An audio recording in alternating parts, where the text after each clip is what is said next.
Bonjour à toutes et tous, c'est parti pour un nouveau chapitre de géographie de 6e, habiter un espace de fortes contraintes ou de grande biodiversité.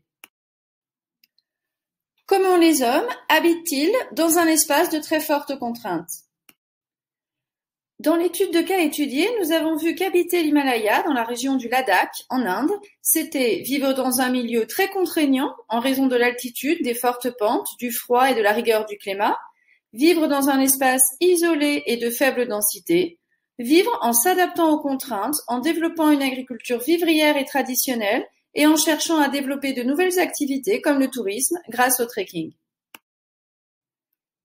Habiter dans un milieu de fortes contraintes, c'est donc vivre dans un milieu difficile marqué par la contrainte et l'isolement, mais aussi s'adapter, aménager et tirer profit des ressources du milieu pour ses activités.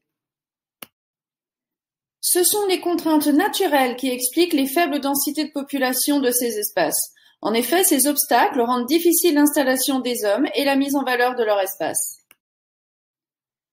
Elles sont principalement liées au relief, fortes pentes, altitude élevée, au climat, en raison du froid, de l'humidité ou au contraire de l'aridité, et de l'isolement des îles ou des forêts denses.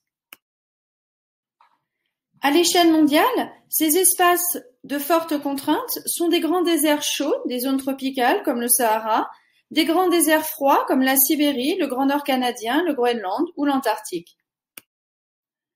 Ce sont aussi les espaces de haute montagne comme les montagnes rocheuses en Amérique du Nord, la cordillère des Andes en Amérique du Sud, les Alpes en Europe, l'Atlas en Afrique du Nord ou les grands plateaux africains en Afrique de l'Est et surtout l'Himalaya en Asie.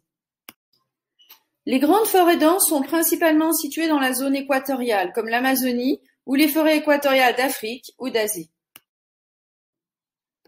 Enfin, les archipels isolés de la Polynésie ou de l'océan Indien sont aussi des espaces où la contrainte de l'isolement est très présente.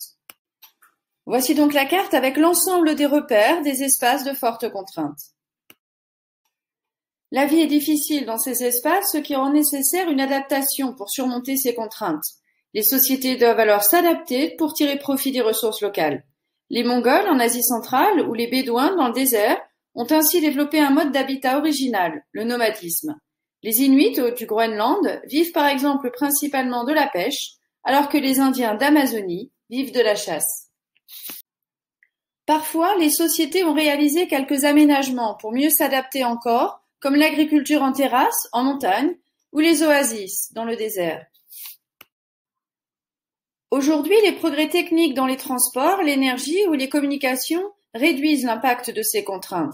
Ils entraînent aussi une transformation, une mutation des modes de vie. Parfois, une contrainte devient même un atout, comme par exemple le développement de stations de ski en haute montagne. C'est souvent le tourisme qui permet de diversifier les activités, principalement agricoles, de ces régions. Ces espaces isolés deviennent alors attractifs. Cette attractivité pose aussi la question de la préservation de ces milieux qui sont souvent fragiles. La forêt amazonienne est un exemple particulièrement inquiétant. Les minerais, le bois, l'or ou l'espace sont très recherchés et la forêt disparaît. Cette déforestation menace la biodiversité et déstabilise les modes de vie des habitants de la forêt. Un milieu attractif devenant ainsi l'objet d'un conflit d'usage de l'espace. Ainsi, en conclusion, les contraintes naturelles sont des obstacles à l'implantation des habitants qui doivent s'adapter et surmonter ces contraintes au risque de menacer l'environnement. C'est maintenant terminé, je vous remercie et je vous retrouve très bientôt en classe.